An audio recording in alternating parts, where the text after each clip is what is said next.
जो US Iran war है ना, नो बडी वॉज थिंकिंग कि इसका इतना बड़ा इम्पैक्ट क्रिएट होगा, because nobody thought that Iran would really control over the strait. काफ़ी क्रिटिसिज्म हो रहा है कि जी पहले से ऑयल प्राइसेस तो कम थी, महंगा क्यों कर दिया। That's the right approach, pre-emptive approach, कि आपने एक पैनिक नहीं क्रिएट होने दिया। अब देख लें, अभी भी जो ग्लोबल क्राइसिस आया हुआ है ऑयल की वजह से है। अभी जो आपके पास लोग आ रहे हैं जोल्टा बाइक लेने, तो इसमें को आपको कोई कुछ अरसे में कोई कस्टमर में कुछ नज़र आ रही है चेंज? सबसे ज़्यादा जो अडॉप्शन हुई वो जो स्कूटीज़ में है वो फीमेल क्लास में हुई। अगर आप पूरी बाइक एक तरफ कर लें और बैटरी, तो it's almost the same price. 5 साल की बैटरी है, लिथियम की लाइफ है, तो आपके तो पैसे 2 साल में पूरे हो जाते हैं जो सेव करते हैं, क्योंकि आप every single month you are saving 1/3। Let's suppose 20,000 का खर्चा था, तो अब आपका 6,000 का खर्चा है। अगर आप 1 साल पे जाएं तो you have saved like 12,000 13,000 every month, तो आपने 1.5 लाख रुपए तो साल में सेव कर लिया। मैंने ओजी की बुनियाद रखी तो I had some vision in mind. वो ये विजन था कि मैंने पाकिस्तान को ग्लोबल स्टेज पर एक आईटी इलेक्ट्रॉनिक्स का टॉप नॉच कंट्री अप्रूव करवाना है। अस्सलाम, welcome to the new episode of startupreneur. आज हमारे साथ हैं उस्मान शेख साहब, जो कि चेयरमैन हैं ऊजी ग्रुप के। आप आईटी और ईवी और बहुत सारे वेंचर्स में हैं, तो वेलकम टू आवर शो जी। Thank you very much for coming. तो पहले तो ये बताएं कि ये जो जर्नी है आईटी की और फिर गेमिंग इंडस्ट्री और उससे फिर इंफ्रास्ट्रक्चर और सप्लाई चेन और इन चीज़ों की जो ट्रांजिशन है, तो ये तो बड़ा लंबा सफ़र है, तो ये कैसे हुआ? जी बिस्मिल्लाहिर्रहमानिर्रहीम, thank you for inviting me. इत्तेफाक से अभी जो माहौल बना हुआ है उसमें तो जो हमारा पॉडकास्ट है बड़ा राइट फिट हो रहा है, because of the energy crisis जो पूरी दुनिया देख रही है। तो मेरा सफ़र जो है वो, I am a computer science engineer from the background, and always in mind के मैंने जो है वो काम करना है आईटी में, इलेक्ट्रॉनिक्स में, because very quickly I jumped into NADRA headquarter. वहाँ पे इंटीग्रेशन का पूरा सिस्टम था जिसमें हमने मशीन रीडेबल पासपोर्ट पे काम किया, ड्राइविंग लाइसेंस पे काम किया, कियोस्क बनाए जो कि आपका जो है वो ID card can act as your paying bills and everything just like Emirates ID. तो वो उसमें क्या था, हार्डवेयर की इंटीग्रेशन भी थी। तो एक तो वहाँ से एक लीड मिली कि यार दिस इज़ समथिंग कि दुनिया जो है वो हार्डवेयर सॉफ्टवेयर की वजह से एक्सेल कर रही है। और पहले दिन से एक ही विजन था कि how I can contribute and make Pakistan proud on the global stage in IT and electronics.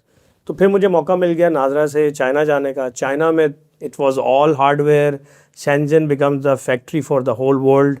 तो वहाँ से तो पूरा क्लियर हो गया कि how to start with something and eventually moves on with the investments to diversify my portfolio. तो मैं जब चाइना से आया तो I started with the hardware Android tab. अच्छा। लेकिन उस टाइम पे पाकिस्तान में इंफ्रास्ट्रक्चर नहीं था, टेररिज्म अरूज पे था, इलेक्ट्रिसिटी के मसले थे, 2010 की बात कर रहा हूँ। तो फिर eventually I had to start with the software, Android operating system से उसकी ओएस डेवलपमेंट, फिर उसके ऊपर एप्लीकेशंस का काम शुरू कर दिया। देन स्टेप वाइज मुझे ट्रैक्शन मिली ऐप्स पे और गेम्स पे। तो वहाँ से जब मुझे ट्रैक्शन मिली and money starts coming in, then I started scaling it by engaging all the, जिनको मैं जानता था कि यार आओ, आई नो द पैटर्न कि किस तरीके से जो है you can make $1 million company. So पहली $1 मिलियन कंपनी जब बनाई, उसके बाद फिर दूसरी बनाई, फिर तीसरी, करते करते 20 कंपनीज बाय 2018 हमने खड़ी कर ली, जो कि एक फार्मूले के तहत जो है इट स्टार्टेड ग्रोइंग। और वो सिंपल था कि पीछे, क्योंकि मकसद ये था कि यार किस तरीके से whatever I have learned I should share it with people, so as collectively हम पाकिस्तान को ग्रो करवाएं। और अगर हमने उन लोगों को एंटरप्रेन्योर्स में बिल्ड कर दिया जो कि रियल डिज़र्व करते हैं, क्योंकि they are doing some good job in good company, so if they become entrepreneurs, Pakistan का जो मिडिल लेयर तबका है वो राइज करेगा और उसकी वजह से पाकिस्तान इकॉनमी जो है वो स्ट्रॉन्ग होगी। Because that I have learn in China, कि उन्होंने वहाँ पर वो चाइनीज़ जितने मिडिल क्लास के थे उनको रेस किया और पूरी वहाँ से गुर्बत को निकाला। तो अब पाकिस्तान में ये काम कोई कर नहीं रहा था, तो मुझे मौका मिल गया कि यार इसमें मेरा क्या है, अगर मेरा दिया जल रहा है तो साथ में अगर मैं किसी और को भी आके कहूँगा कि यार तुम भी जला लो और कोई ना कोई एक बिजनेस मॉडल क्रिएट कर लूँगा, तो this way a lot of people can benefit from me and I can benefit from them. तो 2018-19 तक जो है वो मैं आईटी में रहा फोकस्ड।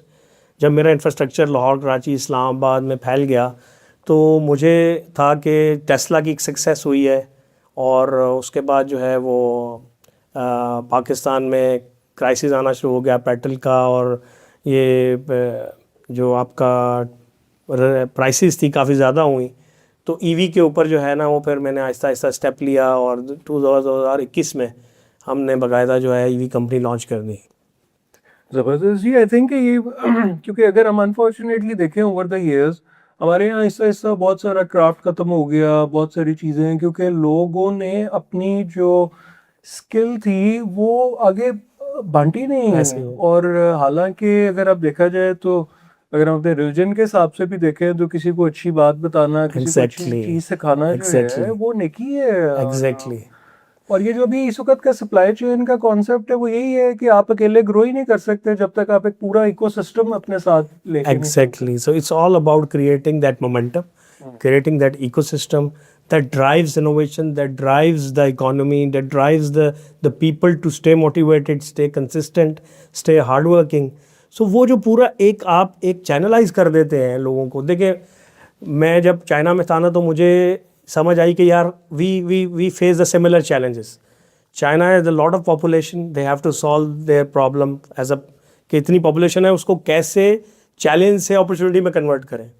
तो सेम वे मैंने देखा कि पाकिस्तान में इतनी आबादी है और इनको कोई डायरेक्शन नहीं है कि इन्होंने करना क्या। आप सोचें, I am talking about back in 2010। अब तो आके गवर्नमेंट जो हैं वो इंक्यूबेशन सेंटर्स, कोवर्किंग स्पेसेस, ये सारा कुछ अब शुरू हो गया है। लेकिन 2010 में किसी का ये विजन नहीं था कि पाकिस्तान में लोगों को किसी प्लेटफॉर्म पर इकट्ठा किया जाए, वहाँ से उनको एक लॉन्चिंग पैड दिया जाए जिससे हम एक सक्सेस स्टोरीज़ खड़ी कर सकें। सो गवर्नमेंट तो अब आके जो शुरू हुई है वो काम मैं पिछले 12-15 साल से कर रहा हूँ, रेगुलरली कर रहा हूँ। लॉन्चिंग पैड प्रोवाइड किए, सक्सेसफुल एंटरप्रेन्योर्स खड़े किए, एक सक्सेस स्टोरीज क्रिएट की कि देखो अगर एक शख्स एक मिशन पे करके 20-30-40 लोगों को कंपनियां खड़ी करके दे सकता है तो आप लोग भी कर सकते हैं, पूरा पाकिस्तान कर सकता है। And this is my message, जो आपने भी कहा कि Islam is not a book of science, it's a book of science. Quran जो है, कुरान जो है वो आपके लिए निशानियाँ हैं। तो अगर हम एज अ मुस्लिम अब अल्लाह की निशानियों पे गौर करें तो हमें समझ आ जाती है कि किस तरीके से एक चीज़ दूसरे से कनेक्टेड है। हमें कनेक्टेड वर्ल्ड में रहते हैं लेकिन हम किसी को फ़ायदा नहीं पहुँचाते। तो मैंने वहीं से ये जो आपने बात की कि यार आपके पास एक भी कोई हदीस है तो आपने दूसरे को शेयर करनी है, तो मैंने उसी से इस्तदलाल लिया कि यार अगर मुझे थोड़ी सी भी एक चीज़ आती है कि ये चीज़ इस तरह करके किसी का बेनिफिट होता है तो दो, आपका तो कोई नुकसान नहीं है, बल्कि आपने तो इल्म को बांटा है। हमारे यहाँ ना लोगों के वो दिल जो हैं वो कि यार मैं अपने जो सीक्रेट चीज़ें हैं वो आगे क्यों बताऊँ, उससे मुझे क्या फ़ायदा होगा और किसी को मैं क्यों सपोर्ट करूं। तो हमारे यहाँ कल्चर जो है वो टांगें खींचने का है। हम किसी को ऊपर जाता नहीं देख सकते क्योंकि हमें ये खौफ होता है कि हम पीछे रह जाएंगे। तो अगर हमने अपने ये खौफ उतार दें और एक दफ़ा फ़ैसला करें कि हमें एज पाकिस्तान राइज़ करना है, एवरीबडी शुड कंसिडर दिस कि मैंने अकेले राइज़ नहीं होना बल्कि मैंने अपनी पूरी कम्युनिटी को साथ ऊपर लेके जाना है। I think change is inevitable. अच्छा ये देखें, आप सॉफ्टवेयर में थे, मतलब वो पिक्सल से निकल के और मोबिलिटी में आना, मतलब हार्डवेयर में आना। जनरली तो हम देखते हैं कि जैसे कोई अगर एक फील्ड में एक्सेल करता है तो उसी को ग्रो करता रहता है। बहुत कम लोग ऐसे हमने देखे हैं जो अपना सेक्टर बदलते हैं और उस सेक्टर में भी वो बहुत सक्सेसफुल होते हैं। जी, तो इसमें क्या राज है? मैं उसमें यही कहूँगा कि देखें, overall it all depends on your vision. आपके जो you always have to go back the grass root के आपने जो भी चीज़ शुरू की, मैंने उसी की बुनियाद रखी तो I had some vision in mind. वो ये विजन था कि मैंने पाकिस्तान को ग्लोबल स्टेज पर एक आईटी इलेक्ट्रॉनिक्स का टॉप नॉच कंट्री अप्रूव करवाना है। तो लाजमी बात है, अगर मेरा वो विजन है तो मैं सिर्फ एक चीज़ के ऊपर इक्तफा नहीं कर सकता था. When I able to create the economy in the IT world, तो मुझे लगा कि now I should jump into something जो कि अभी फ्यूचरिस्टिक है और चेंज आ रहा है. तो बेसिकली 2010 में भी मैंने ये देखा था कि शिफ्ट क्या आ रहा है दुनिया में. उस वक्त एंड्रॉयड टैब्स का, आईफोन का और एंड्रॉयड फ़ोन्स का शिफ्ट आया था. तो उस टाइम पे मैंने उसका सॉफ्टवेयर की डेवलपमेंट शुरू कर दी. 2014 से 18, 20, 21 से ईवी का शिफ्ट आना शुरू हुआ. और बहुत बहुत आसान इसलिए भी है क्योंकि I was always connected with China. मैंने उसको वो developing as a developing nation देखा है. अब तो वो डेवलप कंट्री है. तो मैंने देखा अगर वो बिलियंस ऑफ डॉलर्स किसी चीज़ पे स्पेंड कर रहे हैं, it means this is the way to go. तो जब मैं चाइना में था, बड़ी इंटरेस्टिंग स्टोरी सुनाता हूँ कि हम ना विंडोज सी के ऊपर काम कर रहे थे, विंडोज़ के टैब के ऊपर. तो जैसे ही 2008 में एंड्रॉयड का ऐलान हुआ कि गूगल ने कोई कंपनी एक्वायर की है विद द नेम एंड्रॉयड, आप यकीन नहीं करेंगे, with that same overnight every single company in China shifted to Android development of motherboards and hardware, and they left that Windows. So वहाँ से मैंने नोट किया कि whenever there is some new thing they see a potential, तो वो फ़ौरन shift मारते हैं.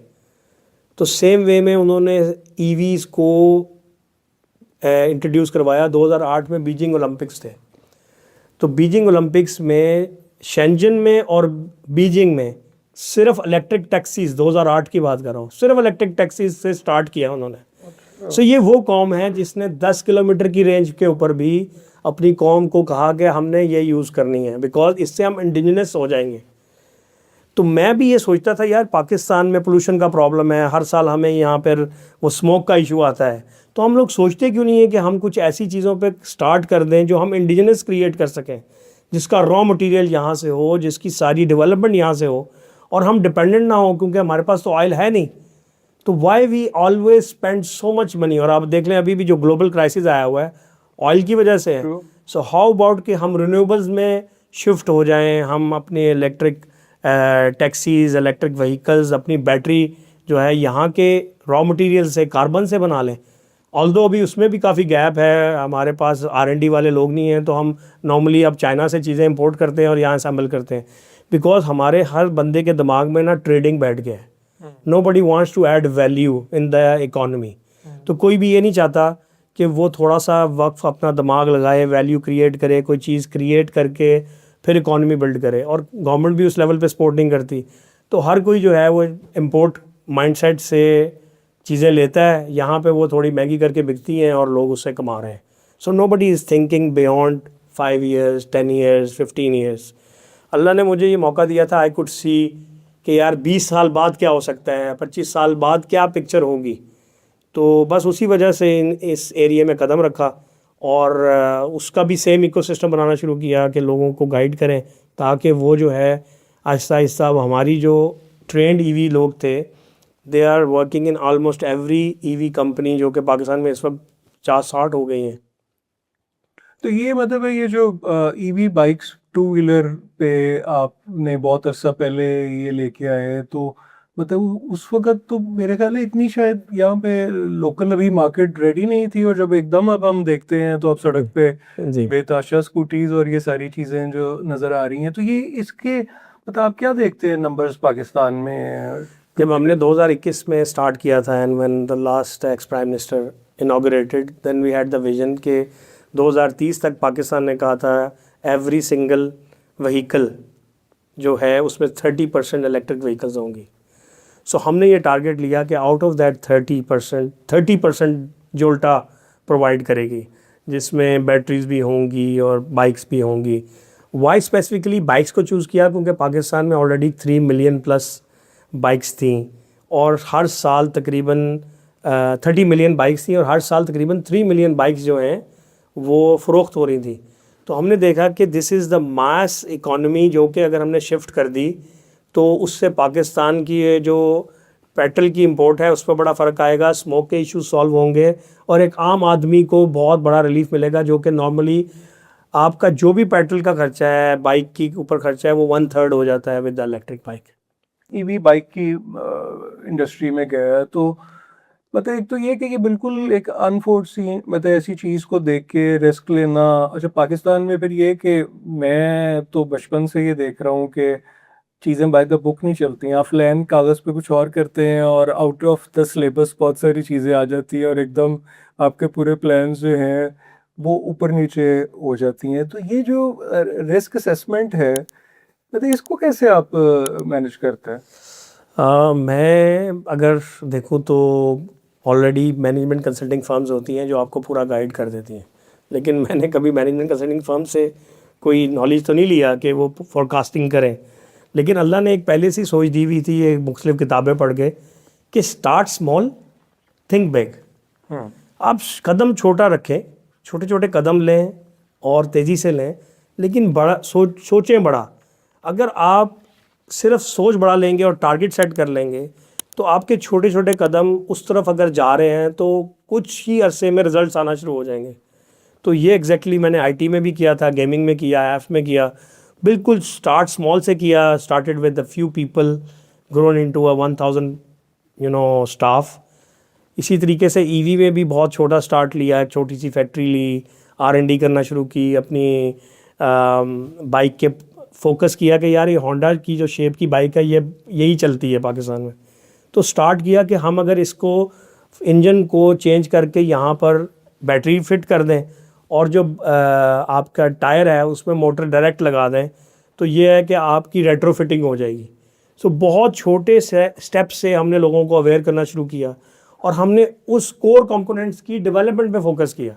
रादर देन हम पूरी बाइक डिज़ाइन करने पे लग जाते हैं, हमने ये स्टडी किया कि ऑलरेडी 196 वेंडर्स हैं, क्योंकि कोई पाकिस्तान में हैंडल बनाता है, कोई उसकी टैंक बनाता है, कोई उसके स्पोक्स बनाता है, कोई टायर डेवलप कर रहा है। तो ये तो सारे पार्ट्स ऑलरेडी हैं, कौन से पार्ट्स नहीं है उस पर फोकस करो। So we focused on the motor technology and battery technology. तभी हमने एक मोटर कंपनी का फोकस किया और वो बुनियाद रख दी, और एक बैटरी कंपनी की। मोटर में हमने फिर उसको स्टेप वाइज पूरा देखा कि मोटर में क्या क्या पार्ट्स होते हैं। उसमें स्टेटर होता है, उसमें मैग्नेट होता है। तो जो तो पार्ट्स हम यहाँ बना सकते थे वो हमने यहाँ डेवलप करना शुरू कर दिए, और जो हम नहीं बना सकते थे सिर्फ उसका रॉ मटेरियल हम चाइना से मैग्नेट की शक्ल में या और कंपोनेंट्स की शक्ल में लाते थे। सो हमने पूरी इंडिजिनस मोटर यहाँ डेवलप की, और इसी तरीके से बैटरी की जो सारी पहले दिन से सेल इंपोर्ट करके बैटरी की पूरी जो डेवलपमेंट थी, असेंबलिंग थी, वो यहीं की। तो उसका ये फ़ायदा हुआ कि हमें पहले दिन से ही बहुत कम इंपोर्ट करके बहुत ज़्यादा स्केल करने की समझ आ गई। तो उसी की वजह से फिर हमारी मुख्तलिफ कंपनियों ने सेम स्टाइल के ऊपर कॉपी करना शुरू कर दिया, विच वी वांटेड कि यार एक अगर चीज़ कामयाब हो रही है तो और लोग भी करेंगे। तो क्योंकि हम तो सारी मार्केट कैप्चर नहीं कर सकते, तो सारे लोग मिल के पाकिस्तान को एक अच्छे लेवल पर ले जाएं। अगर इकोनॉमी और सर्वाइवल की बात करें और फिर पेट्रोल क्राइसिस की बात करें और फिर पेट्रोल के आज के दिन की प्राइस की बात करें, चाहे वो कल कम भी हुआ बट उसके बाद भी स्टिल आई थिंक शायद इतने सालों में मेरे का पेट्रोल दुनिया में भी और पाकिस्तान में भी बहुत हाई उस पे है। तो अब ये है कि वो जो ईवी जो शायद कुछ अर्सा पहले एक लग्जरी समझी जा रही थी, वो तो एकदम एक रियलिटी चेक ऐसा है कि वो लग्जरी से नेसेसिटी में कन्वर्ट हो गई है। क्योंकि इस वक्त की जो बजटिंग अगर हम देखें तो वो मतलब इसको अब आप कैसे इसको मतलब ईवी का जो फ्यूचर है, आई थिंक इस सारे सिनेरियो ने ग्लोबल सिनेरियो ने एकदम उसका चेंज कर दिया है उसकी डायनामिक्स। हम देखें जो US ईरान वॉर है ना, नोबडी वाज थिंकिंग कि इसका इतना बड़ा इम्पैक्ट क्रिएट होगा, because nobody thought that Iran would really control over the straight, जहाँ से 20% एनर्जी फ्लो होता है पूरी दुनिया का। उसकी वजह से ये एक लोकल क्राइसिस से रीजनल क्राइसिस हुआ, और रीजनल क्राइसिस से with in a month global crisis में शिफ्ट हो रहा है, जिसका इम्पैक्ट पाकिस्तान पे भी आया। और आपने देखा फार ईस्टर्न कंट्रीज़ पे बहुत इम्पैक्ट आया। बट यहाँ पर I would definitely appreciate the government efforts in terms of कि उन्होंने बड़ा टाइमली, नॉर्मली क्या होता है जब पानी सर से गुजरता है तब गवर्नमेंट एक्शन लेती हैं। इस दफ़ा उन्होंने जब पानी इनको टखनों तक नज़र आया है कि यार ये आगे क्राइसिस है, इन्होंने इमीडिएटली ऐड किया है। ऑल्दो काफ़ी क्रिटिसिज्म हो रहा है कि जी पहले से ऑयल प्राइसेस तो कम थी, महंगा क्यों कर दिया। That's the right approach, pre-emptive approach, कि आपने एक पैनिक नहीं क्रिएट होने दिया। ठीक है, राइजिंग प्राइसेस होंगी, बट दूसरी तरफ ऑलरेडी पाकिस्तान तैयार है ईवी पे शिफ्ट होने के लिए। तो गवर्नमेंट ने बड़ा अच्छा फैसला लिया, टाइमली प्राइसेस रेज की, ताकि लोग जो हैं वो जो अफोर्ड नहीं कर सकते कम ट्रैवल करें या ईवी पे शिफ्ट हो जाएं। सो ईवी की अडॉप्शन का ऑलरेडी इंफ्रास्ट्रक्चर पाकिस्तान में मौजूद है। Anybody can buy electric bike, electric car, hybrid cars.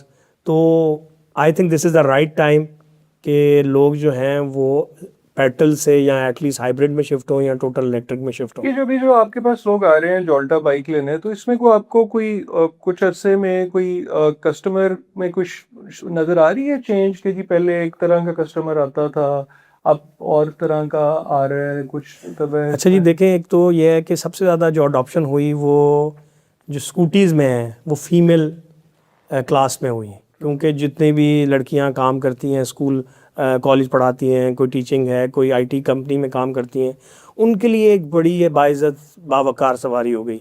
Independent है और ख़र्चा कोई नहीं, वहाँ फीमेल की अडॉप्शन बढ़ी। और जो बाकी होता क्या था कि लोगों ने अपने गार्ड को लेके दी हुई है, चौकीदार को लेके दी हुई है, कोई सौदा सलफ लाना है, किसी ने जो है अपना कम्यूट देखा कि यार मेरा 50-60 किलोमीटर का कम्यूट है, उसने ली हुई, कोई टीचर है, कोई गार्ड है, कोई, ये उस वक्त तक महदूद थी। लेकिन पिछले 1-1.5 साल से एवरी जो भी काम पे जा रहे हैं लोग, वो आहिस्ता आहिस्ता इसकी अडॉप्शन पे आ रहे हैं, क्योंकि उनकी एक्सेप्टेबिलिटी बढ़ रही है। जब हमने ये स्टार्ट किया तो 2021 में, यकीन माने, जब हम कहते थे ना ये 60 या 80 किलोमीटर चलती है, तो हर कोई मुझे ये कहता था कि इवन जितने भी टॉप के यहाँ पर ऑलरेडी पेट्रोल बाइक्स बनाने वाले थे, दे कैटेगोरिकली सेड टू मी कि 80 kilometres 100 nobody would buy it. अच्छा, हमें भी डाउट होना शुरू हुआ कि यार शायद कोई 200-250 किलोमीटर की होती होगी बाइक, तो हम 80 पे क्यों फंसे हैं। And that was the time when मेरे साथ जो पार्टनर थे, ही टोल्ड मी, उस्मान अभी लोग ये एक्सेप्ट नहीं कर पा रहे हैं, but this is the reality. ये बाइक 100 और 80 और 100 के दरमियान ही लोग इसको जब एक्सेप्ट कर जाएंगे तो ये मासेस में बिकेगी। आज आप देख लें कि वही चीज़ है, आज वही बाइक 80 किलोमीटर, 100 किलोमीटर 60 की स्पीड से चलती है, एंड एवरीबडी एक्सेप्टेड इट। और ये हमने बात उस टाइम क्यों की थी, बिकॉज पूरा चाइना इसके ऊपर था। अगर एक पूरी 1 अरब 1.5 अरब की आबादी वो उसको एक्सेप्ट करके बैठी है, तो यहाँ पर भी वो एक्सेप्टेंस आनी थी। क्योंकि देखिए प्राइस का बड़ा डिफरेंस हो जाता है, जितनी की टोटल बाइक का आपका है ना, उतने की तो बैटरी है। अगर आप पूरी बाइक एक तरफ कर लें और बैटरी, तो it's almost the same price. तो अगर आपने कह दिया कि मुझे 200 किलोमीटर की रेंज चाहिए, तो इसका मतलब है you need a bigger battery, तो आप तो उसकी प्राइस सिग्निफिकेंटली इंक्रीज कर देंगे। जबकि इस वक्त जो राइट प्राइस है for the people to immediately switch is still 1.5 lakh, 2 lakh, 2.5 lakh, 1.5 से 2.5 लाख की रेंज वाली जो है ना, वो इमीडिएट शिफ्टिंग हो सकती है। लेकिन जब आप इससे प्राइस ऊपर ले जाते हैं तो फिर क्या होता है कि रेंज तो बढ़ जाती है, किलोमीटर पर आवर भी बढ़ जाते हैं, लेकिन प्राइस इतनी ज़्यादा होती है कि नोबडी कैन अफोर्ड इट। अच्छा, यही अगर इसी की बात करें तो बैटरी जो है वो, मतलब जो प्राइस पैराडॉक्स है इसमें, मतलब बैटरी एक मेजर है, उसकी रेंज, तो आपको क्या लग रहा है कि ये, वैसे तो ओवर द ईयर बहुत फ़र्क पड़ा ना, आज से 5 साल पहले की ईवी बाइक या कार में और आज में जो है, तो ये आने वाले दिनों में, अगले 1-2 साल में आपको क्या लगता है कि इसकी जो प्राइस वर्सेस इसकी जो रेंज है उसमें कोई मेजर फ़र्क पड़ेगा? अच्छा, जब हमने लॉन्च की थी तो हमारी स्टार्टिंग प्राइस थी 85,000।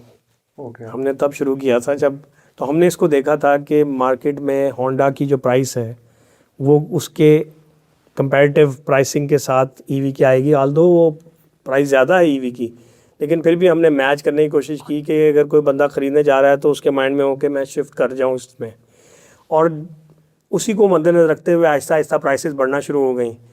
अभी इट ऑल डिपेंड्स कि लिथियम की क्या प्राइसेस है, यानी कि बैटरी की प्राइसेस क्या होंगी। बाकी सारे कंपोनेंट्स आज भी 1 लाख रुपए के हैं, मोटर समेत आप लाख रुपए में मैनेज कर लेते हैं। लेकिन आपको अब अगर रेंज देनी है 100 किलोमीटर की, तो लाख रुपए की बैटरी आएगी। तो उसको अभी जिस तरह लिथियम की प्राइसेस अगर ओवरऑल डाउन होती हैं चाइना में या और जगह से कोई लिथियम के मिनरल्स निकलते हैं, तो फिर तो डेफिनेटली ये प्राइस कम हो जाएगी। हाँ, एक चीज़ हो सकती है कि पाकिस्तान में लोकल डेवलप्ड कितना इंफ्रास्ट्रक्चर बन जाता है कि उसकी बेसिस पे अगर मोटर भी यहाँ पर फुली डेवलप हो और यहाँ के कंपोनेंट से हो जो चीप हो, और इसी तरीके से बैटरी यहाँ पर इसके रॉ मटेरियल से ही बने, तो in future it can affect, but मुझे नहीं लगता कि इतना प्राइसेस में फ़र्क आएगा इंपोर्ट करके। It may increase.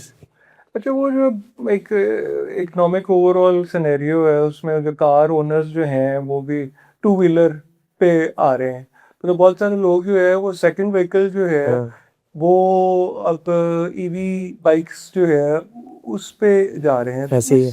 मतलब इस ट्रेंड को आप कैसे देखते हैं?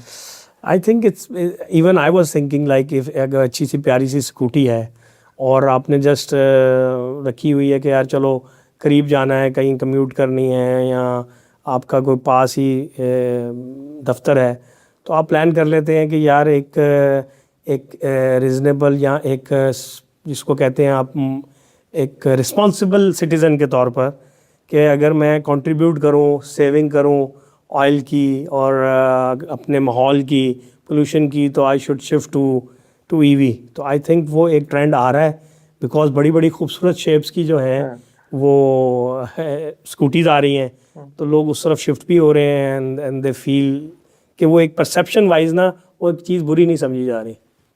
तो अच्छा, ये तो अब ये कि फ़र्क पड़ गया लोगों के बाइंग उसमें यूजेज में, तो मतलब वो जो फर्स्ट मूवर एडवांटेज है वो आप क्या देखते हैं कि आपको कितना वो मिला क्योंकि आपने शुरू किया? और फिर फर्स्ट मूवर एडवांटेज में हमें जहाँ तक तो जो, क्योंकि हमने रेट्रोफिटिंग की थी तो उसमें तो we are always ahead. Scooties में because scooties almost same time पे ही मुख्तलिफ और कंपनीज में ले आई और वो पाकिस्तान में इंडिजिनस डेवलप ही नहीं हुई। उसका सारा जो फ्रेम है या सारी चीज़ें हैं वो चाइना से ही इंपोर्ट होती हैं, तो उसमें it was like an open competition for all. उसमें कोई ऐसी वैल्यू एडिशन क्रिएट ही नहीं हुई कि यहाँ पर लोकल फ्रेम बन रहा है स्कूटीज़ का, सारा कुछ चाइना से आता है। जब असेंबलिंग यूनिट्स लगे हुए हैं वो असेंबल करते हैं और सेल करते हैं। तो ये मतलब ईवी की अगर हम बात करें जनरली, तो मतलब मैं भी अगर इर्द गिर्द अपने लोग दोस्तों से बात करता हूँ चाहे वो गाड़ी की बात भी हो, तो उसमें वो जो एक टेक्नोलॉजी के साथ उसका ट्रस्ट इंफ्रास्ट्रक्चर का भी कि मतलब लोगों को ये लगता है कि जी वो मतलब उसकी चार्जिंग के हवाले से कि जी आपने ऐसे डर ही रहता है कि रास्ते में बंद ना हो जाए, चार्ज कैसे होनी है। फिर उसकी रीसेल के ऊपर भी मतलब बहुत सारा एक है ना कि वो जी कहते हैं तो बैटरी ख़त्म हुई तो ऐसे ही है जैसे आपका एक पुराना मोबाइल है। तो मतलब इस सारे को मतलब आप एक मतलब है जो लोग अभी इस कश्मकश का शिकार हैं उनके लिए आप इसको कैसे एडवाइस करेंगे? आप देखें कि we have come a long way. Imagine the vision के 2019 में जब ये बात शुरू की और उसके बाद ड्राफ्ट प्रपोज़ल बना, फिर एक उसकी पूरी पॉलिसी मेकिंग हुई, फिर हमें 2 साल की स्ट्रगल के बाद हमने वो पॉलिसी कैबिनेट से अप्रूव करवाई। तो हमें ये पता है कि एक वक्त में लोग 80 किलोमीटर और 60 किलोमीटर पर आवर की स्पीड को एक्सेप्ट नहीं कर रहे थे। एक वक्त में अभी उनको रेंज एंग्जाइटी है। अभी आहिस्ता आहिस्ता क्या है कि आहिस्ता आहिस्ता क्योंकि दूसरी तरफ बंदे के जो है वो उससे पेट्रोल अफोर्ड नहीं होगा, पेट्रोल बाइक अफोर्ड करना, तो वो मजबूरी में उसकी आदत डलेगी। इसकी मिसाल लें कि मोबाइल जो है उसमें भी तो चार्जिंग ख़त्म हो जाती है, लेकिन क्या है आप जहाँ जाते हैं आप उसे कहते हैं यार ये ज़रा चार्जिंग तो कर दो। तो अभी वो वाला, क्योंकि मैंने चाइना में माहौल देखा हुआ है कि जो भी लोग जहाँ भी जाते थे पार्क करते थे वहाँ उन्होंने चार्जर्स साथ ही रखे हुए हैं, क्योंकि ये किसी भी होम चार्जर की तरह किसी भी प्लग में लग जाती है बाइक। तो उसमें ये था कि उन्होंने पूरी जो पार्किंग लॉट थी ना उसमें 7 तारें लगाई हुई थी, तो कोई भी जाता था वहाँ 7 बाइक चार्ज कर रहा है। किसी ने 10 मिनट के लिए भी कहीं पार्क किया है वो बाइक चार्ज कर रहा है, जैसे आप मोबाइल करते हैं। तो आहिस्ता आहिस्ता आपकी साइकी में यहाँ पर लोगों में वो ट्रेंड आ जाएगा, तो रेंज एंजाइटी ख़त्म हो जाएगी, क्योंकि आपने जहाँ भी जाना है वहाँ चार्ज कर लेनी है। और उसके बाद आपको पता है कि यार ये मैं 20 किलोमीटर ड्राइव कर लूँगा, 30 कर लूँगा, 40 कर लूँगा। I don't think so that would be a challenge. गाड़ियों में ये चैलेंज है, गाड़ियों में ये चैलेंज है कि वो नॉर्मल चार्जर से चार्ज नहीं होती। उसके लिए वो चार्जिंग स्टेशन चाहिए, या आपको एसी चार्जर चाहिए या डीसी चार्जर चाहिए, वो सेपरेटली इक्विपमेंट होता है जो लगता है। तो वहाँ पर इंफ्रास्ट्रक्चर रिक्वायर्ड है, चार्जिंग इंफ्रास्ट्रक्चर। जब तक अगर आप चाहते हैं कि अर्ली अडॉप्शन हो जाए टोटल ईवी कार्स की और रिक्शाज़ की, देन वी नीड के चार्जिंग इंफ्रास्ट्रक्चर हो। और इस वक्त this is a best opportunity. जो लोग मुझे सुन रहे हैं, जो एसएमई में कुछ सोच रहे हैं कि उन्होंने कोई नया काम करना है, तो वो एसी चार्जर्स का प्लान करें अपने, देखें कि पॉलिसी क्या है। अगर एसी चार्जर्स लग सकते हैं अपने जो भी उनकी शॉप है उसके बाहर, अगर वो लगाते हैं उसका कोई चार्ज रख सकते हैं। क्योंकि ये एक ट्रेंड था कि जितने मॉल्स थे, जितने दुनिया में मैंने ट्रैवल किया है, तो मैंने देखा है कि जहाँ जहाँ आपकी पार्किंग लॉट्स थी, आपकी ग्रॉसरी स्टोर्स हैं, किसी ने वहाँ पर एसी चार्जर लगाना आसान होता है। डीसी चार्जर बड़े वो स्पेसिफिक, आपको उसके लिए ग्रिड का पावर चाहिए, उसका प्रॉपर एक मैकेनिज्म है, वो तो proper charging station petrol stations की तरह लगेंगे। लेकिन AC charger is very convenient कि वो घरों में भी आप लगते हैं, वो आप किसी ना किसी मार्केट में मुख्तलिफ शॉप्स में वो प्लान कर सकते हैं। कोई ना कोई उसका अगर गवर्नमेंट मैकेनिज़्म दे दे तो वो एक बहुत ज़बरदस्त चीज़ हो सकती है कि मुख्तलिफ एसी चार्जेस आपके हर जगह अवेलेबल हैं, आपने गाड़ी चार्ज कर ली है। अच्छा, एक क्विक सा कंपैरिजन, अगर कॉस्ट बेनिफिट एनालिसिस देखें तो मतलब एक बाइक पे बैटरी जो है अगर 3-4 साल चलती है, तो वो 3-4 साल में पेट्रोल की सेविंग वर्सेस वो बैटरी की जो कॉस्ट है, वो is it a good business? जी जी, देखें, अगर आपकी आज 5 साल की बैटरी है, लिथियम की लाइफ है, तो आपके तो पैसे 2 साल में पूरे हो जाते हैं जो सेव करते हैं। क्योंकि आप every single month you are saving 1/3। अगर आपका लेट सपोज 20,000 का खर्चा था, तो अब आपका 6,000 का खर्चा है। अगर आप 1 साल पे जाएं तो you have saved like 12,000 13,000 every month. तो आपने 1.5 लाख रुपये तो साल में सेव कर लिया, और 2 सालों में आपने 2.5 लाख, तो आपने बाइक की तो अपनी कॉस्ट पूरी निकाल ली। उसके बाद तो आप बोनस पे चल रहे हैं। और 5 साल बाद अगर आप बैटरी रिप्लेसमेंट कर भी लेते हैं, तो आपने तो 2 दफ़ा फ्री बाइक के पैसे वापस ले लिए हैं। तो आपने फिर अब अगर बैटरी 1,00,000 रुपए की डलवा भी ली है 5 साल बाद, तो आपके 5 साल फिर कवर हैं। So it's a very very phenomenal in terms of कि आपकी कॉस्ट जो है वो बहुत मिनिमल हो जाती है। और दूसरा इसका सबसे बड़ा प्लस ये है कि आपकी जो मोटर है ना, it's has a life of 30 years. Motor को नहीं कहीं कुछ होना। जैसे इंजन टोयोटा के हम सुनते थे कि यार 30-40 साल 40 साल चलते हैं, तो सेम वे में जो मोटर है वो आपकी 30 साल चलेगी, आपको जस्ट बैटरी रिप्लेस करानी है। अच्छा, अगर बैटरी की टेक्नोलॉजी की बात करें तो ग्राफीन वर्सेस लिथियम, तो ये अगर बिल्कुल अगर आम उसमें बात करें, बहुत टेक्निकल ना अगर हो, और फिर जो हमारा वेदर है जिसमें एक्सट्रीम हीट भी है, फिर हमारी रोड कंडीशंस हैं वर्सेस ग्लोबल स्टैंडर्ड्स को देखें, तो मतलब हमारे यहाँ मतलब किस तरह आप इसको लोगों को जो है वो सजेस्ट करते हैं? Basically graphene itself is not a material जो कि एनर्जी होल्ड करता है। ओके। उसका वो कोई ताल्लुक नहीं है। देखें, जो कंपोनेंट्स थे ना, वो आज भी सिर्फ़ और सिर्फ, पहले वो होती थी निकल मैग्नीशियम NMC बैटरी, जो कि टोयोटा हाइब्रिड में होती थी। फिर आ गई लिथियम आयरन फॉस्फेट, लिथियम के साथ मुख्तलिफ डॉपिंग्स आ गई, lithium ion, lithium iron phosphate, lithium polymer, lithium manganese, lithium blah. तो हर कोई लिथियम के साथ पैक होता है। ग्रेफीन क्या है? Graphene is just a material जो कि हेल्प करता है फास्ट चार्जिंग करने के लिए। तो वो लिथियम के साथ ही उसकी एक डॉपिंग मैच होती है, और उससे आप फास्ट चार्जिंग, वो भले आप लेड एसिड बैटरीज के साथ ग्रेफीन का कोई ना कोई कॉम्बिनेशन बना लें। तो अभी आप देखें तो जितनी स्कूटीज आई हैं उसमें लिथियम नहीं थी जो चाइना से इंपोर्ट हुई, वो लेड एसिड के अंदर ही साथ उन्होंने उसको ग्रेफीन बैटरी करके किया हुआ था। फ़र्क क्या था कि जो 8 घंटे की बैटरी लेड एसिड चार्ज होती थी, वो 6 घंटे 7 घंटे में हो जाती थी। लेकिन एक्चुअली अगर लोगों ने ख़रीदना है तो they should not buy this lead acid battery bikes और scooties, they should go with the lithium batteries only, lithium iron phosphate. जो होल्डिंग मटेरियल है, जो कि एनर्जी कैपेसिटी स्टोर करता है, वो सिर्फ लिथियम है। So graphene is just helping catalyst to उसको फास्ट चार्जिंग थोड़ी सी करवा दें। तो ये जो मतलब हमारे यहाँ जो है ना, बहुत सारी अगर आप गाड़ियाँ देखें तो वो इस मतलब निसान दुनिया में बड़ी चलती है, पाकिस्तान में नहीं चली, क्योंकि वो जी यहाँ लगता है कि रीसेल जो है ना वो Exactly. सर्टेन चीज़ों की। तो Exactly. ये जो रीसेल की जो मिथ है, ये ईवी सेक्टर जो है ये मतलब टूट गई है, ये कैसे टूटेगी? It was very difficult, but it's just like कि आपको एक वक्त याद होगा कि सिर्फ एक ही फ़ोन चलता था। वो कौन सा था फ़ोन? आपको एक ब्रांड याद होगा? मोटरोला था, और- नोकिया चलता जी। था। नोकिया। आज आप भूल गए ना, देखिए आपको सोचना लग रहा है कि यार कौन सा फ़ोन चलता था। ट्रू तो कोई मानने को तैयार होगा कि यार नोकिया वाइप आउट हो जाएगा। ट्रू, तो बिल्कुल ठीक।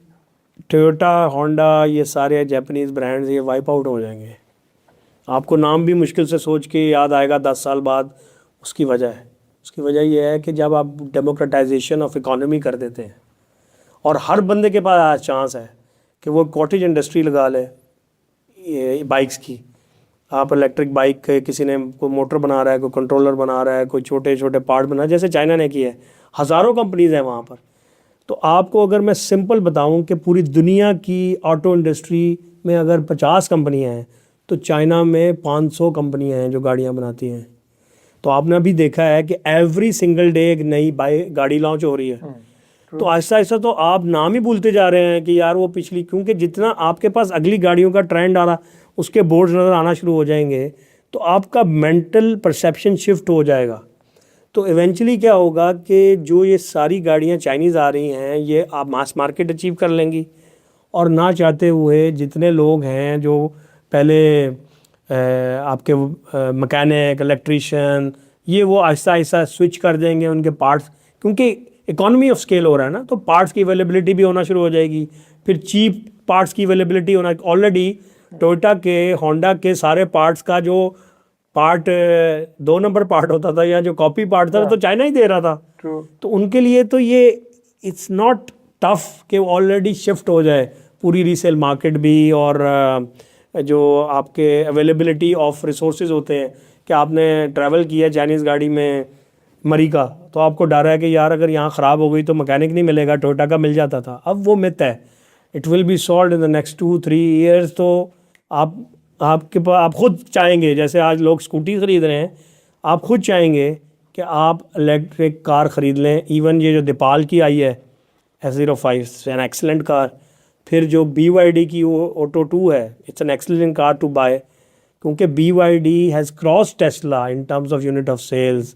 तो ये अब वो चाइना का perception is changed. It's no more कि यार यहाँ पर कोई वो सस्ती और कोई घटिया चीज़ बनती है। They are equally even better because they are consistently innovating. तो आने वाले वक्त में तो आप देखिएगा कि पूरी दुनिया में सिर्फ चाइनीज़ कार चलेंगी। अच्छा, ये तो है कि अगर बाइक को देखें तो जो एक इनविजिबल कॉस्ट थी जो पता नहीं लगती कि जी मोबाइल भी बदल रहे हैं, प्लग बदल रहे हैं, ट्यूनिंग करा रहे हैं, तो इलेक्ट्रिक बाइक में तो ये सब कुछ कॉस्ट है ही नहीं है। ना चेन, तो हमने नारा स्टार्ट जब किया था तो मैंने याद है मैंने पहले खुद वीडियो बनाई थी कि ना धुआं, ना सलेंसर, ना चेन, ना गरारी, ना मोबाइल, ना कुछ। इसमें तो all these mechanical parts are removed. So it's just like कि आपके पास मोटर है, आपके पास बैटरी, आपका इलेक्ट्रॉनिक कंट्रोलर है, and you are just riding it. तो और बाइक के लिए आप कह रहे हैं कि इंफ्रास्ट्रक्चर भी उस तरह रिक्वायर्ड नहीं है इतना कोई- चार्जिंग के हवाले से, कि वो चार्ज आप जहाँ खड़े हों वहाँ पे आप जो है वो कोई इशू ही नहीं है। अच्छा, सो मतलब वो आप जहाँ जाएं, जिस घर जा रहे हैं वहाँ पर उसको कहा यार ये प्लग पे लगा दो।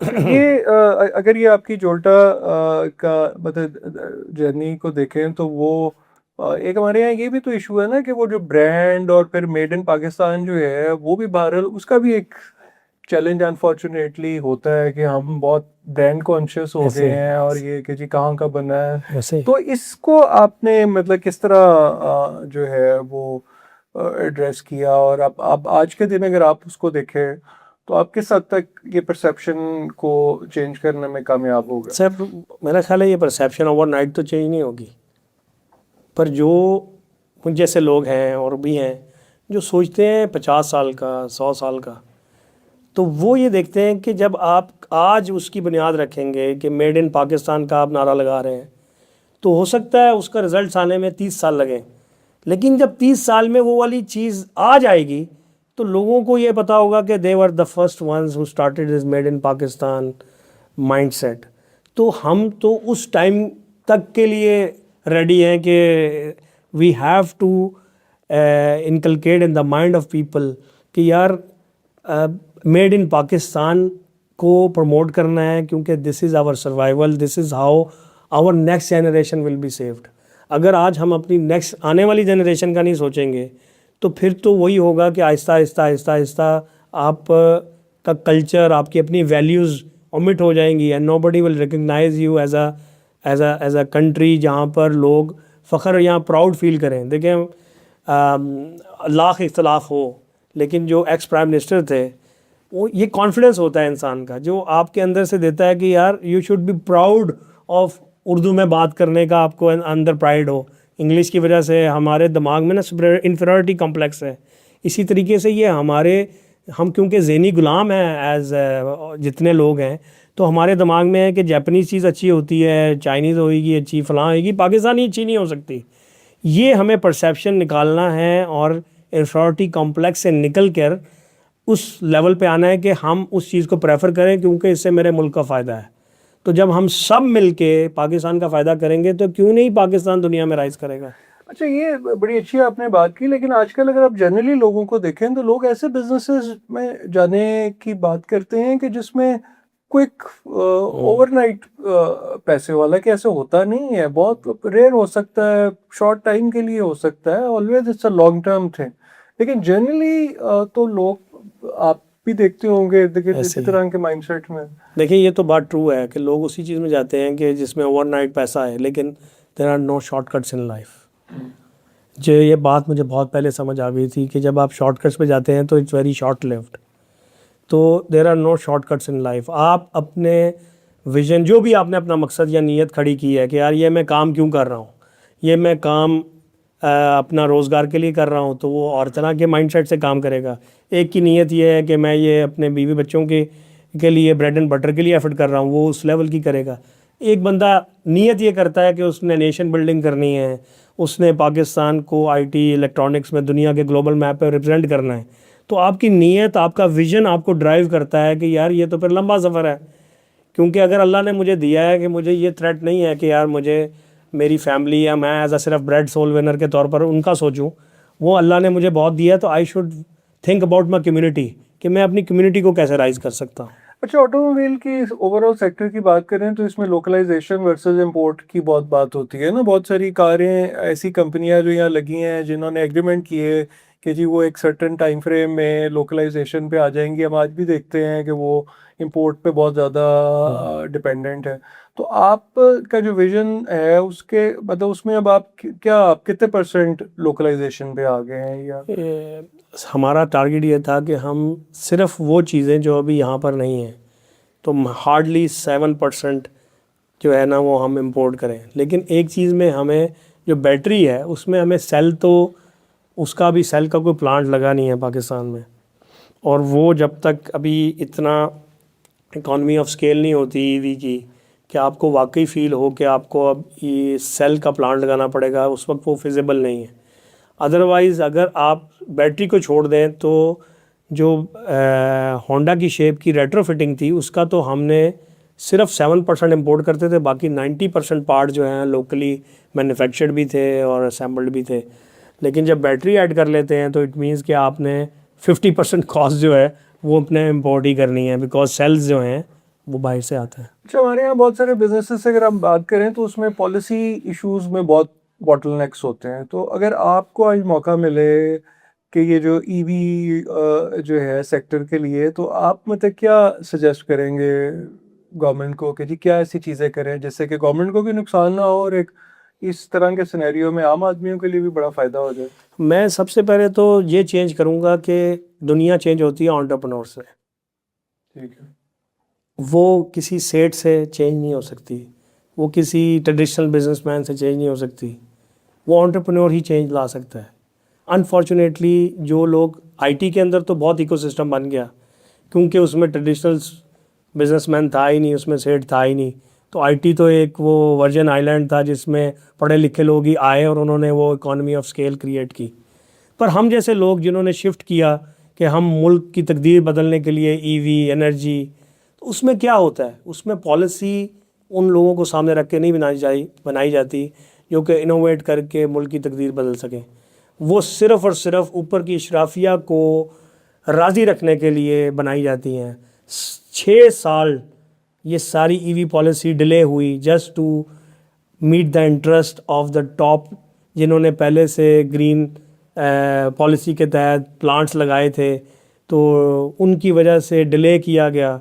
हमने अपने कई करोड़ रुपए इस चक्कर में ज़ाया किए कि हमारे 2021 में हम जब शुरू हुए, पॉलिसी तो आ चुकी थी, लेकिन हर चीज़ में डिले डिले डिले करके एक वक्त लाया गया कि 2000 एक्चुअली जो ये सारा स्टार्ट हुआ है तो 2025 से हुआ है। 2025 यानी कि 4 साल का डिले आया just to secure the interest of the top layer. और सेकेंडली, जितना आपकी पॉलिसीज़ होती हैं वो इंतज़ार करती हैं कि इवेंचुअली वही बड़े ग्रुप्स जो हैं दोबारा मुख्तलिफ नाम चेंज करके वो अपनी कंपनीज बना के तो वो वहाँ से चाइना से गाड़ियाँ लेके तो इंपोर्ट करके ले आते हैं। तो आपने तो ओवरऑल अपनी इकॉनमी में उन ड्राइवर्स को जो कि चेंज कर सकते थे, मेड इन पाकिस्तान के कंपोनेंट्स और वो चीज़ें बना सकते थे, उनको तो कोई ऐसा आपने पॉलिसी में ऐसा सपोर्टिंग फैक्टर प्रोवाइड ही नहीं किया। So if you ask me if I had given a chance, तो मैं सबसे पहले तो ये देखूँगा कि किस तरीके से पाकिस्तान में उन लोगों को फ़ायदा होता ही है कि आप पूरी की पूरी CBD या CKD यूनिट करें तो उसमें तो आपको पॉलिसी 1% पड़ती है। लेकिन अगर आपने पार्ट्स लेने हैं, मिसाल के तौर पर एक बंदा है सिर्फ उसे कंट्रोलर की फैक्ट्री लगानी है, उसको पूरी ड्यूटी पड़ रही है। अगर एक बंदे ने सिर्फ और सिर्फ EV के लिए सेल और बैटरी की लगानी है, उसकी कोई इंसेंटिवाइजेशन नहीं है, उसने सिर्फ मोटर के ऊपर काम करना है, तो उसको क्या करना पड़ता है, उसको पहले EV का लाइसेंस लेना पड़ता है और उसके बाद उसको सिर्फ मोटर टेक्नोलॉजी डेवलप करनी पड़ती है। So there are lot of gaps and it's just to secure the interest. And I have seen it with my own eyes कि किस तरीके से 6-7 साल चीज़ें डिले हुई और किस तरीके से पॉलिसीज़ को उस टाइम पे लाया जाता है और उस टाइम पे इंट्रोड्यूस करवाई जाती हैं जब बड़े ग्रुप्स रेडी हो जाते हैं कि हाँ अब वो रेडी हैं कि आप वो स्टार्ट कर सकते हैं।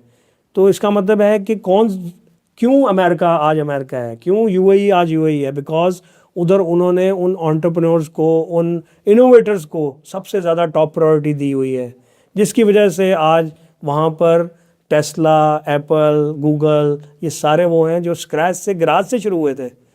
सो यहाँ पर वो गराज वाले को इनकरेज या सपोर्टिंग गवर्नमेंट का है ही नहीं।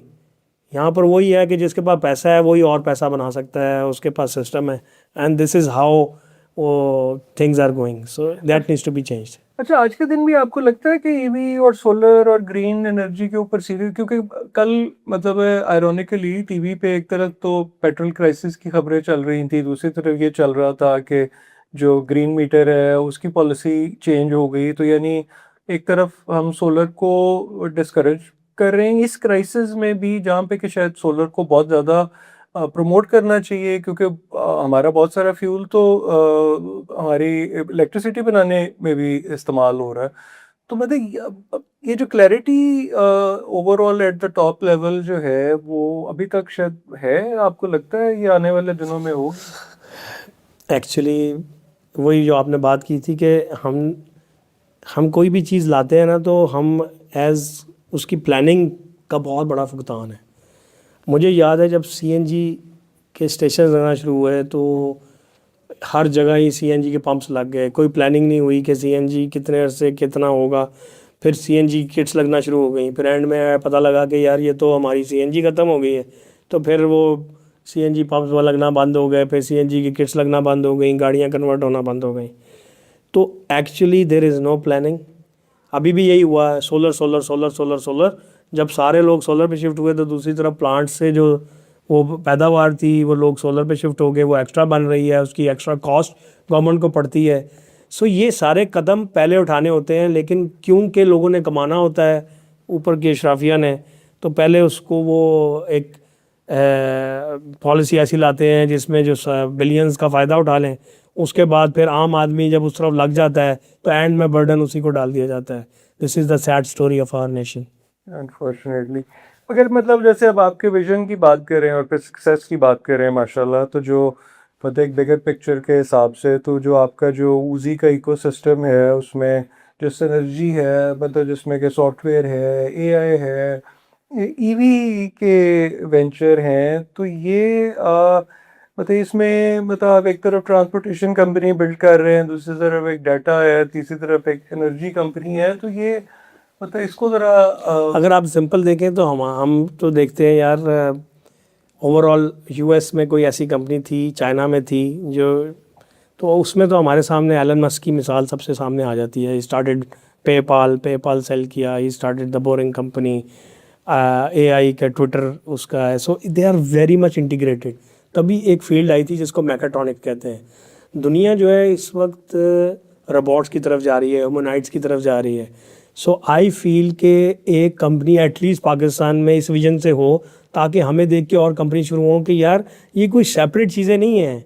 IT, AI, hardware infrastructure, electronics related, they are all integrated. तो आप अगर एआई पे काम कर रहे हैं, आप अगर सॉफ्टवेयर पे काम कर रहे हैं, तो साथ में आप अगर उसकी हार्डवेयर की इंटीग्रेशन भी करते हैं और उससे कोई सोल्यूशन लेके आते हैं, तो that is the real future जिससे जो है आप ग्रो कर सकते हैं और पाकिस्तान की इकॉनमी को बहुत फ़ायदा दे सकते हैं. अगर मतलब सॉफ्टवेयर और ईवी में से अगर वो करना हो आपको, तो मतलब अगर आपको बेट करना हो कि अगले 10 साल में पाकिस्तान का जो फ्यूचर है वो इस सेक्टर पे बेस्ड है, तो वो आपको क्या लगता है? जो मैंने ये हार्डवेयर का या ईवी का किया है, दैट्स फोकस टुवर्ड्स पाकिस्तान के. पाकिस्तान में दिस इज़ द प्रॉब्लम, और उस प्रॉब्लम को सॉल्व करना है, और उसमें इकॉनमी ऑफ स्केल पहले पाकिस्तान में ही साबित होनी है. जबकि जो मेरा सॉफ्टवेयर का है, it's not focus towards, it's all IT exports. So we are giving exports to US, to Qatar, to UAE, to Gulf region, सऊदीया, टू ऑस्ट्रेलिया. वो हमारा टोटल सॉफ्टवेयर एक्सपोर्ट लेड है. जबकि जो ईवी है वो लोकल पाकिस्तान लेड है.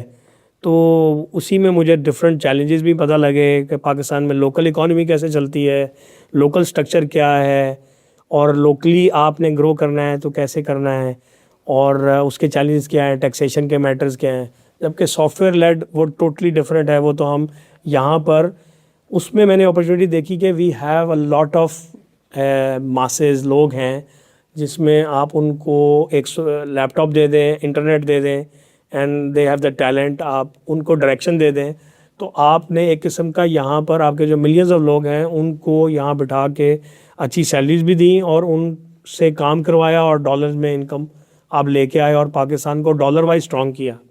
दूसरी तरफ जो ईवी है वो आपका लोकल प्रॉब्लम सॉल्व करती है. So I see opportunity in both of these things, and both have different dynamics, is different. But आप मुझसे पूछेंगे यार तुम कैसे मैनेज करते हो, तो actually I act as a serial entrepreneur. मेरा काम ये नहीं है कि मैं एक चीज़ पकड़ के तो उस पर अब मैं खुद एग्जीक्यूशन शुरू हो जाऊँगा. My aim is to strategize, to vision, strategize, ideation, and then create a team that takes it to the next level and then enable a CEO of that company. So मेरा काम है ही नहीं कि मैं पकड़ के तो अब उस पर लग गया हूँ. मैंने तो वो चीज़ हो सकता है वो खड़ी की, बनाई, उसमें अपॉर्चुनिटी क्रिएट की और उसको सेल भी कर दिया. तो मैंने ऐसे कई किया है, कई कंपनीज़ को मैंने सेल कर दिया है, कईयों को जो है वो एक्वायर कर लिया है, कईयों को एक्वायर करवा दिया है. So it's just like this to enable people, to help them कि वो सही डायरेक्शन पे चल जाएं और उनकी एनर्जीज़ को चैनलाइज कर दूं कि यार ये डायरेक्शन है, आप ये लें. और आगे अल्लाह ने मुझे बहुत कुछ दिया है कि नेक्स्ट क्या आ रहा है. नेक्स्ट एआई के ऊपर आजकल मैं बहुत काम कर रहा हूँ. तो एआई के अंदर जो है अपने जो है वो लोकल सॉवरन एआई के ऊपर जो है आजकल सबसे पहले तो मैं ओजी का एआई क्लाउड बना रहा हूँ, जिसमें फोकस यही है कि आपका अपना जितने मेरे लोग हैं, how can I replace them with AI agents. तो अभी we are going to hire our first employee, AI employee, जिसका पहला हम नाम ही ओजी होगा. So OG will be our first AI employee जो कि फोकस्ड है एज अ गेम डेवलपर. अच्छा, आपने जो ये बात की, आई थिंक ये भी जनरली पाकिस्तानी बिजनेस में बड़ी कम है कि आप अपने पैशन के साथ काम करें लेकिन उसमें डिस्पैशनेट भी रहें, कि आपको पता हो कि आपने कहाँ लाइन खींचनी है. Exactly. ये हमारे यहाँ शायद नहीं है. Exactly. तो ये आपने कैसे सीखा ये? सर वही मैंने आपसे कहा कि बेसिकली इंसान को अल्लाह की जो दी है ना निशानियों पे गौर करें, और हम गौर नहीं करते. इंसान जो है ना उसकी साइकोलॉजी क्या है कि जब वो माँ के पेट में था तो बड़ा खुश था, वो बाहर नहीं आना चाहता था. लेकिन क्यों, उसकी मैं वजह बताता हूँ. जैसे ही आता है तो वो रोता है, वो कह रहा है कि मैं तो एक अच्छी दुनिया में था, मुझे कहाँ ले आए हो। फिर वो दुनिया में जब टाइम गुजारता है उसका यहाँ दिल लग जाता है, फिर जब उसके मौत का टाइम आता है तो तब नहीं जाना चाहता। वो कहता है यार मुझे कहाँ ले जा रहे हो, मैंने कोई चाहता है कि वो, हालांकि कितना क्लियर है कि इंसान ने आना है और उसने मर जाना है, लेकिन हम में से कितने लोग हैं जो रेडी हैं जाने के लिए, और उसका कैसे पता लगेगा? धोखा वो देते हैं, बेईमानी वो करते हैं, झूठ वो बोलते हैं, बिकॉज दे हैव लॉस्ट कि उन्होंने कभी मरना है, उन्होंने कभी जवाब देना है। उन्होंने लोगों के, पाकिस्तान में लोग टांगे खींचे, हसद करें, कीना करें, बुग़्ज़ करें, किसी के साथ तकब्बुर करें, उनको पता है उन्हें मरना ही नहीं है, क्यों? दिल लग गया है। सो ये हमें समझना है कि अल्लाह ताला ने मैकेनिज़्म ऐसा बनाया है कि कोई चीज़ शुरू करो, उसकी डेप्थ में जाओ, फिर उससे निकल सको। उससे इतनी मोहब्बत और उतना प्यार ना हो जाए कि आप उसको छोड़ नहीं सकते, क्योंकि एक ही ज़ात है जिससे आप अनकंडीशनल प्यार करते हैं, और वही शर्त है अल्लाह ताला की एक मोमिन के लिए कि तुम में सबसे महबूब अगर मेरे अल्लाह और अल्लाह का रसूल नहीं हो जाता, तुम्हारे माँ बाप, बहन भाई, हर एक से, बच्चों से, तो यू आर इन जेपडी। तो अगर हमें इस चीज़ पे यकीन ही नहीं है कि हमने किसी चीज़ में डूबना है और उससे निकलना है, तो फिर हमें मोहब्बत है। और इसके लिए एक किताब है, हु मूव्ड माई चीज़, ये लोग लाजमी पढ़ें, कि आपको ना अपने किसी को कंफर्ट जोन कहते हैं, आप किसी ने आपको किसी काम पे लगाया, आपका दिल लग गया, आप उससे निकल ही नहीं रहे हैं। तो ये बार बार नई चीज़ पकड़ना, उसकी डेप्थ में जाना और उसको छोड़ना, यही हमें इस्लाम ने सिखाया है, इसी पे अमल करना चाहिए, इसी से ग्रोथ है। अगर आप मोहब्बत कर बैठेंगे फिर तो अल्लाह ही हाफिज़ है। अच्छा, बट अगर आपकी डेफिनेशन ऑफ सक्सेस जो है उसकी बात करें कि एक तरफ ये है कि जी आपने 10 लाख जोल्टा बाइक्स जो हैं आपकी सड़कों पे हैं, लेकिन दूसरी तरफ ये है कि चैलेंज भी है जो कि बिजनेस में रहते भी हैं, तो अब आप सक्सेस किसको कहेंगे? मैं बड़ा सोचता हूँ इसके ऊपर कि सक्सेस क्या है। मैं समझता हूँ कि सक्सेस आप अपने साथ अपनी कम्युनिटी को कितना सक्सेसफुल करते हैं, this is the real success. अगर आप अपने साथ अपने बहन भाइयों को, अपने हल्का अहबाब में, अपने रिश्तेदारों को कितना हेल्प करते हैं कि वो सक्सेसफुल हों, I think that's the real success. और इसी को कहते हैं कि दिए से दिया जलाना। अगर आप खाली अकेले सक्सेसफुल होकर बैठ गए और आपके आसपास लोग जो हैं वो उसी कंडीशन में हैं, तो ये सक्सेस नहीं है। ये आई थिंक दिस इज़ काइंड जिसको मैं कहूँगा कि ये एक लालची और हिर्स वाला सोच वाला बंदा होता है कि यार बाकी लोग जो हैं वो मेरे अंडर ही रहें और मैं जो हूँ वो ग्रो करता रहूँ। सो मेरी नज़र में द रियल सक्सेस इज़ कि how many people you have enabled and you have helped to be successful is the real success.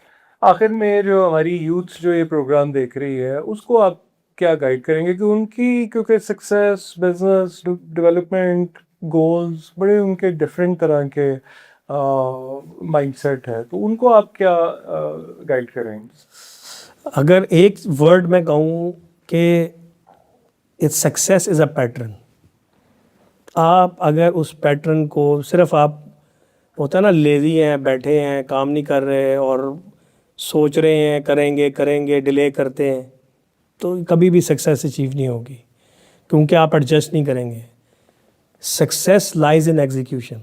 जिस चीज़ को भी आपका बिलीव है कि यार ये चीज़ है, या तो उसको करना शुरू कर दें, मोमेंटम क्रिएट करें, उसको करना शुरू कर दें, एग्जीक्यूट करें, उसको मेजर करें, फिर उसके मुताबिक एडजस्ट हों और इस साइकिल को रिपीट करें। आप जो भी काम कर रहे हैं, छोटा काम छोटा बड़ा नहीं होता, काम वो है जिसको आप करना शुरू हो गए और आप कंसिस्टेंटली कर रहे हैं, तो उसमें आप छा जाएंगे। थैंक यू वेरी मच जी, आपने टाइम निकाला, और again I am really impressed आपकी विजन, आपकी the way you have grown over the years, और आई थिंक कि शायद हम सब के लिए ये बड़ा सबक है कि कैसे हम अब अपना विजन और अपना बिलीफ सिस्टम को अगर सही रखें तो स्काई इज़ द लिमिट। तो thank you very much for taking your time. Thank you so much, और I really enjoyed the conversation we had before starting this podcast. तो आपके बारे में पता लगा, एंड आई फेल्ट हैप्पी कि मैं उस बंदे से मिला हूँ कि हु स्टार्टेड, या जिसने पाकिस्तान में कोई चीज़ इंट्रोड्यूस करवाई थी और फिर जो आपका ये मिशन है पिंक रिबन वाला, इट्स रियली अप्रिशिएबल। और I wish you all the best for your future goals, and I hope कि अब हम इसके बाद कोई ना कोई मिल के भी प्लान करेंगे। जरूर, इंशाल्लाह, बिल्कुल इंशाल्लाह जी। थैंक यू वेरी मच जी, थैंक यू।